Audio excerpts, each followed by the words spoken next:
This little kit is pretty awesome, by iCrimp. So you got 3/4 and 1/2 inch crimping tools. This really allows you to get into small spaces very easily. And it also has a little cutter, and then if you screw up and you want to remove one of these fittings, it cuts the crimp ring off. Definitely a nice little handy kit.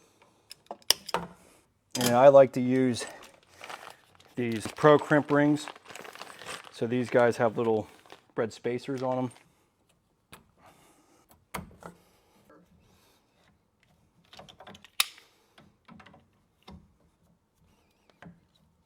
So you pull it back to open it up.